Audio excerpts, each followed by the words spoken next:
Objective writing is perhaps the most foundational skill necessary to be a successful teacher in any subject, and is especially important for physical educators who are teaching a wide range of psychomotor skills. Performance of psychomotor skills can be challenging to evaluate, particularly if clear criteria are not established, and performance across multiple attempts can be inconsistent. Furthermore, achievement in the social and affective learning domains can be difficult to measure, because social interaction and development of personal skills can both be quite difficult to observe, quantify, and measure. For these reasons, writing clear, concise objectives with measurable and observable learning performance criteria is essential to support students' learning in physical education. This slideshow will focus on the new objective format used in the lesson plans that HB students will submit for their apprenticeship and internship semesters. This format breaks down the whole objective into several different components: the learning action, criteria, conditions, and the I can statement. Objectives may still be written out in the longer format, which may require 2 sentences of moderate length to fulfill all requirements, but the broken down or decomposed format is meant to increase clarity and ensure teachers don't forget anything in their learning objectives.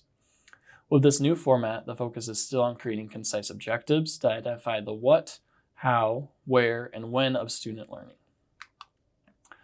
The learning action is the first component of the learning objective and is what the student will do to demonstrate learning of the skill. This part is phrased using terminology from Shape America. The physically literate individual will, or TPLIW, and is then followed by the learning action, which is an observable behavior in a specific learning domain. For example, a learning action in the social domain could be TPLIW cooperate with classmates by taking turns and passing to all members of their team. A psychomotor learning action for skipping is TPLIW skips forward with correct form along varied pathways. Finally, a learning action in the affective domain is TPLIW reflects on movement opportunities experienced in class by responding to journal prompts. The learning action is arguably the most important component of the learning objective because it identifies what students are learning and helps students understand successful performance. Also, the learning action is what most people think of when they think of educational learning objectives. The criteria for achievement is how the teacher quantifies and measures students' performance towards learning objectives. In other words, the teacher knows students are meeting learning expectations when they can meet the specific performance criteria that the teacher has established. The criteria for achievement should be specific and measurable, such as students hit the target at least 6 out of 10 times from a distance of 10 yards away, or students accurately display at least 3 out of 4 performance criteria on at least 7 out of 10 attempts. The criteria for achievement may be often overlooked by many physical education teachers due to the long history of assessing students based on participation, effort, and dressing out. Many schools still use poor assessment practices in physical education programs, and students are expected to easily attain an A or automatically pass the class. I believe that creating observable, specific, and measurable criteria for performance of psychomotor skills is a step towards creating a physical education environment in which grades are earned based on achievement of learning objectives. By setting a standard for achievement which is based on mastery of clear, specific skill criteria and on consistency of performance, grades can be assigned fairly. Physical skills may be difficult to observe and performance may fluctuate significantly, but establishing criteria, communicating learning expectations, and leaving room for error makes assessment in physical education a fair and achievable practice.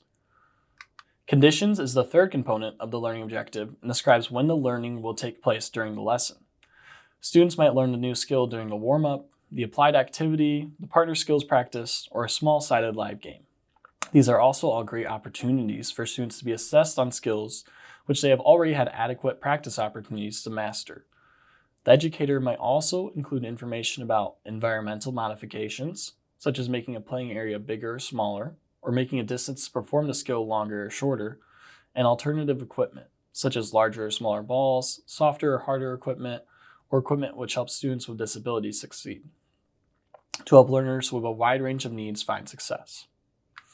The I can statement is a brief, shortened version of the lesson objective which is repeatable by the students. This statement is meant to motivate and encourage students while keeping them focused on a learning objective. The I can statement should be posted on a whiteboard in the classroom, and it should be shared with the students at the start of class to clarify learning expectations. Some examples of I can statements include, I can cooperate with my classmates, I can perform a backhand disc throw with correct form, and I can change speed and direction to flee a tagger. Although educators might be tempted to just write this shortened statement to use as their entire learning objective, the details that are included in the other components are invaluable to the teacher in the planning and assessment process, even if they aren't immediately shared with students. Without defining correct form for the backhand throw, the teacher has no way of differentiating between poor and accurate performance. Furthermore, without identifying achievement criteria for cooperation, such as taking turns and waiting in line, staying in personal space, and retrieving my partner's ball,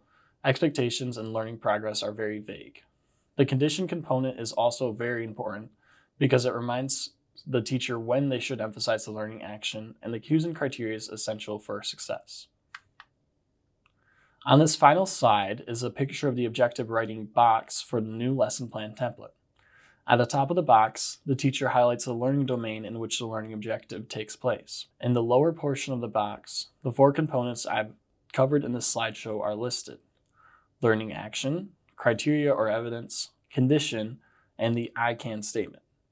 All of these components together make up the entire learning objective, and each component should be filled out completely and with sufficient detail to distinguish between performance at different levels of achievement. I hope you can motivate and engage the students in your classroom by getting them excited and challenged to learn and apply a wide range of skills which help improve their overall health and well-being. Thank you for watching.